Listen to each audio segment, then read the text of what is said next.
Hello everyone, welcome back to my YouTube channel. Thank you Aman for requesting this topic from motivation. This is a theory which is called as cognitive evaluation theory of motivation. So we'll talk about this theory in detail. So let us begin. Let's talk about the basis of theory first कि ये theory कैसे start होती है और कैसे काम करती है उसके ऊपर बात करते हैं सबसे पहले. तो बेसिकली ये थ्योरी दो टाइप्स के मोटिवेशन के बारे में बात करती है. The first type of motivation is called intrinsic motivation and the second type of motivation is called extrinsic motivation. अब हम दोनों मोटिवेशन के बारे में डिटेल में पहले बात करेंगे, उसके बाद then will move to the theory. So what is intrinsic motivation? Intrinsic motivation होता क्या है, हम उसके बारे में पहले बात करते हैं. सो motivation which is generates internally का यहाँ मतलब क्या होता है पहले ये समझ लेते हैं. We are talking about something which is called as self motivation. कोई भी ऐसी चीज जो आपके अंदर से आती है, किसी भी चीज को लेकर, किसी काम को लेकर, किसी टास्क को लेकर, तो जिस चीज की मोटिवेशन आपके अंदर से आती है, that particular thing is called as intrinsic motivation. This may be due to accomplishment of some task or job. जब कोई भी काम आप कंप्लीट करते हैं या कोई भी जॉब आप कंप्लीट करते हैं और उस जॉब को करने के बाद आपको जो खुशी मिलती है, you feel very happy because of completion of that job, or you are happy because you are doing that job. That particular motivation is called intrinsic motivation. It is not dependent on any external factor. सबसे important बात है कि यहाँ पर कोई भी external factor involve नहीं होता, क्योंकि this is all because of your internal feelings. There is nothing external factor which is influencing your motivation right now. When we do something of your own interest and happiness, then we find self motivation and that's called intrinsic motivation. तो अगर इसको हम बहुत simple शब्दों में समझने की कोशिश करें तो ऐसा कोई भी काम जो हम अपनी खुशी के लिए कर रहे हैं, we are not doing it for some kind of external motivation or we are not doing it for some kind of reward. हम उसको अपनी हैप्पीनेस के लिए, अपने इंटरेस्ट की वजह से उस काम को कर रहे हैं. So that particular thing is called intrinsic motivation. Let's talk about the extrinsic motivation now. Extrinsic क्या है? ऑब्वियसली इंट्रिंसिक का वो अपोजिट है. Anything where tangible reward is associated with a job. आप कोई भी काम कर रहे हैं तो उस काम के बदले में आपको कोई रिवॉर्ड मिल रहा है. ऑब्वियसली रिवॉर्ड मिलने से आपको क्या होगा, आपको मोटिवेशन मिलेगी. तो ये जो मोटिवेशन जनरेट हो रही है, जो एक्सटर्नल सोर्सेस की वजह से आ रही है, that motivation is called extrinsic motivation. अब इसमें क्या हो सकता है, मोस्टली फाइनेंशियल रिवॉर्ड्स होते हैं. फॉर एग्जांपल आपको कोई पे का राइज मिल रहा है, आपको कोई बोनस मिल रहा है, कोई इंसेंटिव मिल रहा है, किसी तरह का और अदर बेनिफिट मिल रहा है. In terms of money generally हमें रिवॉर्ड मिलता है और उस रिवॉर्ड से कहीं ना कहीं एक मोटिवेशन बनती है किसी भी काम को करने की. And that is the reason why that particular motivation is called extrinsic motivation. You can not control them. Obviously आप इसको कंट्रोल नहीं कर सकते. आप कोई भी काम कर रहे हैं तो आपको उसका रिवॉर्ड मिलेगा या नहीं मिलेगा, वो आपके कंट्रोल में नहीं होता.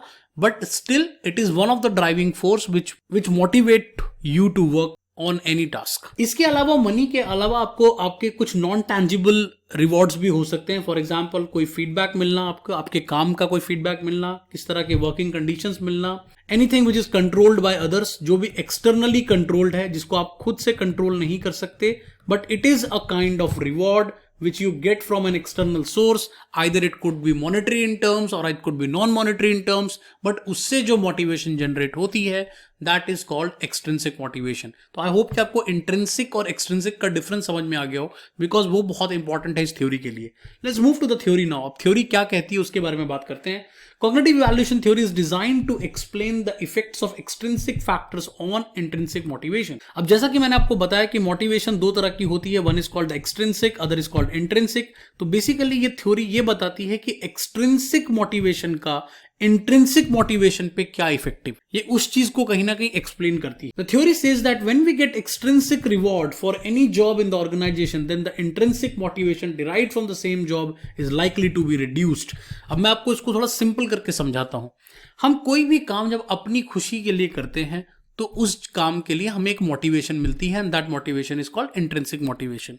बाद में अगर उसी काम के बदले में आपको पैसे मिलने लग जाएं या आपको किसी ना किसी तरह का रिवॉर्ड मिलने लग जाए, तो ये थ्योरी कहती है कि उस एक्सट्रिंसिक रिवॉर्ड की वजह से जो चीज आपको बाहर से मिल रही है, आपका जो इंट्रिंसिक मोटिवेशन होगा, जो अंदर से आती है, वो कम हो जाएगा, वो रिड्यूस हो जाएगा. That is what this theory says. That means it basically explains the effect of extrinsic factors or motivation on the intrinsic motivation. Plus the theory also says that it reduces Extrinsic rewards reduces the overall motivation earlier driven by the intrinsic motivation. तो कोई भी काम जो पहले आप अपनी खुशी के लिए कर रहे थे, जिसके लिए आप सेल्फ मोटिवेटेड थे and you were really happy because you were doing that job, बाद में उसी चीज के लिए आपको एक्सट्रिंसिक रिवॉर्ड मिलने लग गए. You got some kind of money और you got some kind of reward. तो उस रिवॉर्ड की वजह से आपका जो ओवरऑल मोटिवेशन था वो भी कम हो गया, प्लस आपका जो इंट्रिंसिक मोटिवेशन था वो भी कम हो गया उस काम को लेकर. That is what this theory says. अब सवाल ये उठता है व्हाई इट हैपेंस, ऐसा क्यों होता है, इसके बारे में बात करते हैं. The primary reason is loss of control. जो सबसे इंपॉर्टेंट पॉइंट है, जब किसी काम को हम अपनी खुशी से करते हैं ना, तो वहां पर एक फ्रीडम होती है. आप उस फ्रीडम से काम करते हैं. देयर इज नो प्रेशर, कोई प्रेशर नहीं होता. You feel very relax. आप अपने इंजॉयमेंट के लिए उस काम को कर रहे हैं. फॉर एग्जाम्पल, आपको पेंटिंग करना अच्छा लगता है और आप सैटरडे संडेज को फ्री होते हैं, देन यू पेंट. तो उस पेंटिंग को करने के लिए कोई आपके ऊपर कोई बाउंडेशन नहीं है कि मुझे इतने टाइम में उस पेंटिंग को खत्म करना है या मुझे इतना ही पेंट करना है. आपका मन करेगा तो आप आज थोड़ी देर करोगे, कल थोड़ी देर करोगे. You can do as per your own freedom. There is no pressure, कोई प्रेशर नहीं है आपके ऊपर. बट जैसे ही आपको किसी चीज के पैसे मिलने लग जाते हैं, आपके ऊपर प्रेशर आ जाता है, आपकी अकाउंटेबिलिटी आ जाती है, आपकी फ्रीडम खत्म हो जाती है और वहां से लॉस ऑफ कंट्रोल शुरू होता है. और लॉस ऑफ कंट्रोल जो कि इंडिविजुअल एक्सपीरियंस करता है because of those extrinsic motivation. जो एक्सट्रिंसिक रिवॉर्ड्स आपको मिलते हैं, ऑर्गेनाइजेशन से मिले चाहे किसी भी जगह से मिले, उससे जो आपकी इंट्रिंसिक मोटिवेशन होती है वो घटनी शुरू हो जाती है, क्योंकि आपको कंट्रोल जो होता है आपका उस पर्टिकुलर काम के ऊपर से वो खत्म होने लग जाता है. फोकस भी शिफ्ट हो जाता है. फोकस इसलिए शिफ्ट हो जाता है क्योंकि आप रिवॉर्ड ओरिएंटेड हो जाते हैं. आप इनपुट के बारे में नहीं सोचते, आपका ध्यान सारा आउटपुट की तरफ शिफ्ट हो जाता है. आप पूरे टाइम ये सोचते रहते हैं कि मैं जैसे ही ये काम खत्म करूंगा मुझे ये रिवॉर्ड मिलेगा. तो आप काम की तरफ ध्यान नहीं देते, आप सिर्फ काम को फिनिश करने की तरफ ध्यान देते हैं और उसमें बहुत सारी गलतियां भी हो जाती हैं, पहला. और दूसरी चीज कि आपका पूरा फोकस शिफ्ट हो जाता है. So that is also one of the reasons why do we do this. और उसकी वजह से आपका इंट्रिंसिक मोटिवेशन ऑटोमेटिकली कम होने लग जाता है. Extrinsic motivation may cause a shift also. इसकी वजह से कुछ शिफ्ट भी हो सकता है. उसका मैं एक एग्जाम्पल आपको देना चाहता हूं. एक एग्जाम्पल की बात करते हैं. फॉर एग्जाम्पल, कोई काम आपको किसी ने करने को कहा. फॉर एग्जाम्पल, आपके टीचर ने आपको कोई काम करने को कहा. For example, they asked you to read a novel. उन्होंने कहा कि एक नॉवल को फिनिश करना है क्योंकि उस नॉवल से भी एग्जाम में क्वेश्चन आएंगे. तो ऑब्वियसली अब एग्जाम में स्कोर करने के लिए आप उस नॉवल को पढ़ोगे, प्लस वो टीचर का प्रेशर भी है टू कंप्लीट दैट नॉवल. तो obviously you will start doing that. Extrinsic motivation जुड़ा हुआ है. क्या जुड़ा हुआ है? मार्क्स जुड़ा हुआ है. आपको मार्क्स मिलना है, तो एक एक्सट्रिंसिक रिवॉर्ड ऑलरेडी जुड़ा हुआ है. लेकिन लेटर ऑन जब आप नॉवल को पढ़ने लग जाते हो, तो पढ़ते पढ़ते पढ़ते पढ़ते आपको उसमें इंटरेस्ट जनरेट होने लग जाता है और उससे कहीं ना कहीं इंट्रिंसिक मोटिवेशन भी क्रिएट हो जाता है. तो ये भी होता है इस थ्योरी में. मुझे अभी भी याद है, वाइल टीचिंग इन क्लासरूम्स, जब मैं क्लासरूम में एक सब्जेक्ट पढ़ाया करता था, बिजनेस एनवायरनमेंट, तो what I use to do, I use to force students. मैं कई बार स्टूडेंट्स को फोर्स करता था कि आपको न्यूज़पेपर्स क्लास में लेकर आना है. उस न्यूज़पेपर को लाने, वो न्यूज़पेपर दिखाकर ही आपको अटेंडेंस मिलेगी इन माय क्लास. अब होता क्या था, obviously if you to get the attendance, student used to bring those newspapers. Student newspaper लेकर आता था, चाहे किसी से मांग कर ही लेकर आए, but they used to bring that. And then they show, while I was marking them present, they used to show me that attendance. अब अगर मान लो कि वो न्यूज़पेपर लेकर के वो सुबह 9 to 5 पूरे कॉलेज कैंपस में घूम रहा है, तो obviously he will read at some point of time. He may read either in the boring lecture or either in the park or in the canteen. He may read few articles from that newspaper. और उसमें से बाद में मैंने जब research की, एक सर्वे किया, after the end of the semester at least 10% of students in my class got interest in the newspaper and they start reading it regularly. So what is important कि ये भी possibility इस particular theory में होती है. Let's talk about the implication of this theory. इस theory के implication के बारे में बात करते हैं. It is always assumed that extrinsic reward motivate employees. Obvious सी बात है, हम सबको पता है कि अगर रिवॉर्ड मिलता है, अगर पैसे मिलते हैं, अगर मनी मिलता है, अगर बोनस मिलता है, तो इन चीजों से मोटिवेशन जनरेट होती है. Because that is one of the reasons why we work. हम कोई भी काम इसीलिए कर रहे हैं क्योंकि हमें उसका एक रिवॉर्ड चाहिए. However this theory completely is against it. जबकि ये थ्योरी कंप्लीटली उसके अगेंस्ट है, उसकी विपरीत बात करती है. ये क्या कहती है कि अगर आपको एक्सट्रिंसिक रिवॉर्ड मिलेगा तो आपका जो इंट्रिंसिक मोटिवेशन होगा वो और कम होता चला जाएगा, आपका सेल्फ मोटिवेशन और कम हो जाएगा और उससे जो ओवरऑल मोटिवेशन है उस काम को करने का वो भी कम हो जाएगा. Extrinsic can be verbal as well as tangible. अब एक्सट्रिंसिक दो तरह के हो सकते हैं, एक तो होता है वर्बल रिवॉर्ड। वर्बल रिवॉर्ड मतलब मेरी क्लास में किसी स्टूडेंट ने अच्छा परफॉर्म किया तो मैंने कहा यार बहुत अच्छा परफॉर्म किया तुमने, you are doing really well, या मैंने उसकी पीठ थपथपाई, उसको कुछ शाबाशी दी, तो that is called you verbal reward. On the other side tangible means anything in terms of money. आप किसी चीज को मनी में दे रहे हैं, किसी बोनस दे देते हैं, कोई इंसेंटिव दे देते हैं, that is called your tangible extrinsic reward. तो what is important over here कि यहां इस थ्योरी में यह पता चला कि जो वर्बल रिवॉर्ड्स होते हैं, जब आप किसी को शाबाशी देते हो, जब आप रिसीव करते हो, सुपरवाइजर से कोई अप्रेजल मिलता है, आपको कोई तारीफ मिलती है, वो ज्यादा इफेक्टिव है as compare to your monetary rewards. अगर आप मॉनिटरी रिवॉर्ड्स किसी को दे भी देते हो तो उससे उसका मोटिवेशन बहुत ज्यादा नहीं बढ़ता, बट अगर आप किसी की तारीफ करते हैं, उसके काम के बारे में उसको कहते हैं कि आप अच्छा काम कर रहे हो, तो उससे बहुत मोटिवेशन मिलता है। और इसका एक एग्जाम्पल मैं आपको देता हूं।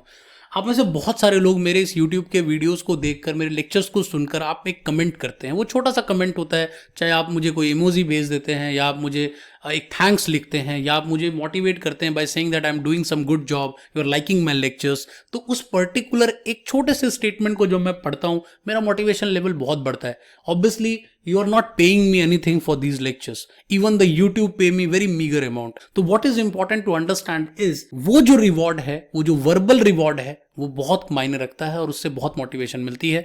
तो इसी तरीके से अगर आपको कोई भी मेरा लेक्चर अच्छा लगता हो तो एक बार एक छोटा सा कमेंट और एक लाइक अगर आप करते हैं तो that really gives me a lot of motivation. इसके अलावा एक वर्ड आता है इस थ्योरी में, दैट्स कॉल्ड सेल्फ कॉन्कॉर्डेंस। अब सेल्फ कॉन्कॉर्डेंस क्या होता है मैं उसके बारे में आपको समझाता हूं, क्योंकि उसका इंप्लीकेशन से बहुत कनेक्शन है। सेल्फ कॉन्कॉर्डेंस होता है, it is a degree to which people reasons for pursuing goals are consistent with their interest and core values. जब भी आप कोई गोल बनाते हो, हम हमेशा अपने इंटरेस्ट का ध्यान रखते हैं कि हम अपने इंटरेस्ट के हिसाब से अपना गोल बनाएं। हम अगर मेरी इंटरेस्ट कुकिंग में है तो ऑब्वियसली मैं होटल मैनेजमेंट की पढ़ाई के बारे में सोचूंगा। अगर मेरा इंटरेस्ट कुकिंग में है और मैं क्रिकेट खेलने चला जाऊंगा, उसका फायदा कुछ नहीं होने वाला। सो दैट इज इंपॉर्टेंट। तो सेल्फ कॉन्कॉर्डेंस करना बहुत जरूरी है। और यहां पर उसका क्या इंप्लीकेशन है, that means when the jobs are of interest it becomes fun। जब आप कोई भी ऐसा काम कर रहे हैं जो आपके लिए बहुत इंटरेस्ट का है, आपको बहुत अच्छा लगता है। For example, I like teaching, I am passionate about teaching. मैं पढ़ाना नहीं छोड़ सकता, मैं किसी ना किसी प्लेटफॉर्म पे जरूर पढ़ाता हूँ, चाहे मैं यूनिवर्सिटी में पढ़ाऊँ, चाहे मैं स्कूल में पढ़ाऊँ, चाहे मैं किसी यूट्यूब पे पढ़ाऊँ, मैं अपने पर्सनल कोर्सेज में पढ़ाऊँ, मैं पढ़ाता हूँ। That is my passion, I love this job. तो when I am doing it is fun. ये फन है मेरे लिए। I never feel restless while taking classes. कई बार मुझे बहुत फीवर भी होता है, still I go to classrooms and I feel really good. मेरी तबीयत ठीक हो जाती। Even though in some times I record lectures at 3 AM in the morning, but I feel really fresh after recording that lecture, because this is not a work, it is fun, I am enjoying it. वो self concordance का part है मेरे। इन a nutshell, अगर simple से बात हमें समझनी है, वो क्या समझनी है, चूज जॉब केयरफुली। हमेशा अपनी जॉब को अपने सेल्फ कॉन्कॉर्डेंस के ध्यान में रखकर ही चुने। वो काम करें जिस काम में आपका इंटरेस्ट है, वो काम करें जिसमें आपका पैशन है, वो काम करें जिसको आप लॉन्ग रन तक कर सकते हैं। बिकॉज आप रोल प्ले नहीं कर पाएंगे। If you are not a good teacher, you can not role play and go to a university, you will end up by becoming a cheater, you will not become a teacher. And students are very smart enough, they can easily understand who can teach and who can not teach. तो we need to understand one thing. More importantly second thing is something based on intrinsic reward. कुछ ऐसा काम करें जो आपको अंदर से खुशी देता हो, सेल्फ मोटिवेशन देता हो। उसमें आपकी सैलरी कम भी मिलेगी तो भी आप खुशी महसूस करेंगे। When I shifted from industry to teaching, जब मैं इंडस्ट्री में जॉब करता था, वहां से मैं टीचिंग में शिफ्ट हुआ तो मेरी सैलरी 50% कम हो गई थी। लेकिन उसके बावजूद भी every day I end up with an smile on my face, because मुझे लगता था कि whatever knowledge I have, I am sharing it with students and I can see in their eyes that they are feeling satisfied. So that is one thing जो आपको कोई भी extrinsic reward नहीं दे सकता। So in an organization perspective also, organization के perspective में भी अगर इस बात को हम समझे तो क्या हमें क्या समझ में आएगा, that manager make work interesting. Manager का पहला काम है कि वो जॉब को इंटरेस्टिंग बनाए। प्रोवाइड रिकॉग्निशन, लोगों को पैसा मत दीजिए, उनको रिकॉग्निशन दीजिए, उनको एहसास कराइए कि उन्होंने कितना अच्छा काम किया है। And support employees growth and development, उनको ग्रो करने का मौका दें, उनकी ग्रोथ को मत रोकें, उनको कर्ब ना करें। तो उससे ऑटोमेटिकली आप देखेंगे उनका मोटिवेशन लेवल बहुत बढ़ जाएगा। So this was all about cognitive evaluation theory. I hope कि आपको ये लेक्चर अच्छा लगे। Thanks for watching. If you really like my channel, do subscribe it, do like and share, और एक वो छोटा सा कमेंट जरूर लिखना कि आपको ये लेक्चर कैसा लगा। Will be meeting in the next session very soon.